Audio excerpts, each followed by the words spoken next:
আসসালামু আলাইকুম সম্মানিত শিক্ষক মণ্ডলী, আজকের ভিডিওতে থাকছে কিভাবে আপনার বিদ্যালয়ের ভর্তিকৃত শিক্ষার্থীর জানুয়ারি থেকে জুন 2026 সালের চাহিদা ফিল আপ করে ক্লাস্টারে পাঠাবেন সেই সম্পর্কে। তো ভিডিওটি না টেনে যদি পুরো ভিডিওটি আপনি দেখেন তাহলে এই ভিডিওটি শেষে আপনি আপনার বিদ্যালয়ে ভর্তিকৃত শিক্ষার্থীর জানুয়ারি থেকে জুন 2026 সালের উপবৃত্তির চাহিদা সঠিকভাবে ফিল আপ করে ক্লাস্টারে পাঠাতে পারবেন। তো আর কথা নয়, চলুন আমরা ভিডিওটি দেখি।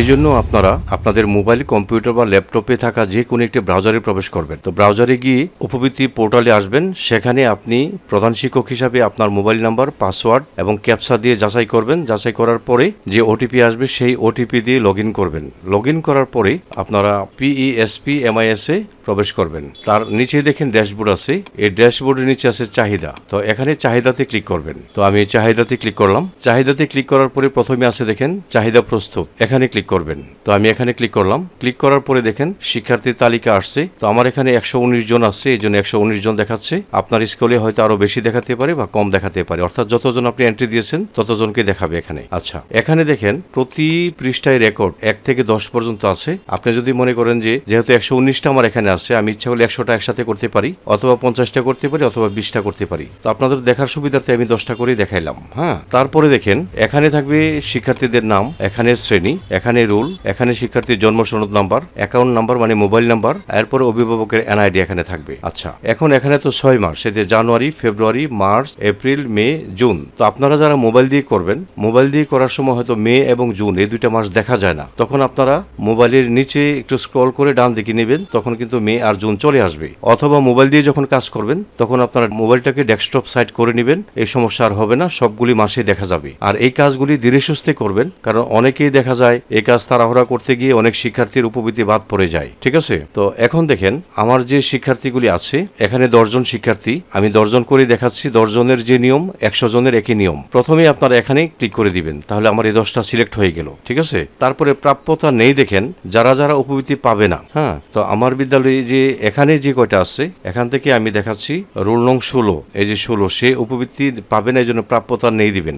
দেওয়ার পরে দেখেন এই বক্সটা আসছে। এখন এখানে দেখেন একই পরিবারের তৃতীয়, চতুর্থ, পঞ্চম সন্তান, যদি একই পরিবারের হয়ে থাকে, তৃতীয়, চতুর্থ বা পঞ্চম সন্তান হয়ে থাকে, এটা সিলেক্ট করবেন। পাঠ দিবসে 85% উপস্থিতি না থাকলে এটা দিবেন। ভুল এন্ট্রি বা ভুল হালনাগাদ হলে এটা দিবেন। তো আমার এখানে পাঠ দিবসে 85% উপস্থিতি নেই, এই জন্য আমি এটা দিলাম। এরপরে আরেকটা দেখাচ্ছে আমি তাবাসসুম ইসলাম নিহা, রোল নং 23, সে 4 মাস পাবে। তো আমি এই যে 4টা মাস জানুয়ারি, ফেব্রুয়ারি, মার্চ, এপ্রিল দিয়ে দিলাম। বাকি যে 2টা মাস, সে 2টা মাস সে পাবে না, কারণ এখানে 85% উপস্থিতি নেই। তো এগুলি দেওয়ার পরে এখন দেখেন বাকি যারা আছে তারা সব মাসেই পাবে। তো আমি এখানে দিলাম, তারপরে এখানে দিলাম, তারপরে এখানে দিলাম, এখানে দিলাম, এগুলি পেয়ে গেল।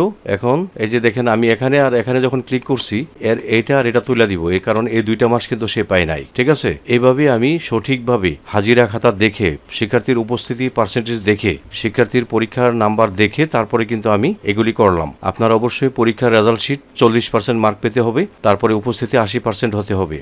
এগুলি মাথায় রেখে উপবৃত্তি চাহিদাটা ফিল আপ করবেন। তারপরে আমি এই যে সংরক্ষণ, এখানে ক্লিক করব।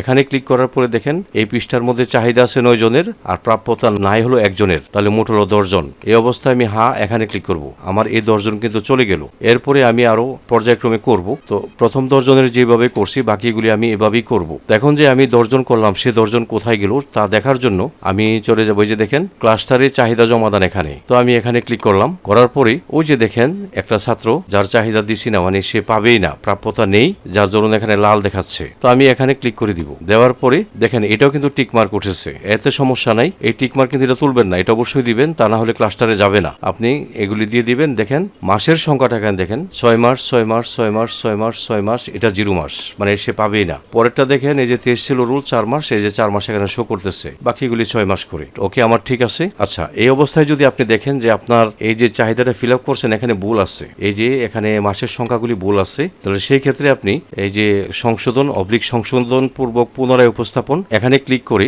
আপনি যদি কোনো শিক্ষার্থীর ভুল থাকে সেগুলি সংশোধন করে নিতে পারবেন। তো আমার এখানে কোনো ভুল নেই, আমি সঠিকভাবে শিক্ষার্থীর হাজিরা খাতা এবং রেজাল্ট শিট সবকিছু দেখে আমি এই পর্যন্ত ফিল আপ করছি। এই জন্য আমি ক্লাস্টারে পাঠান এখানে ক্লিক করব। তো আমি এখানে ক্লিক করলাম, করার পরে এখানে ক্লিক করব।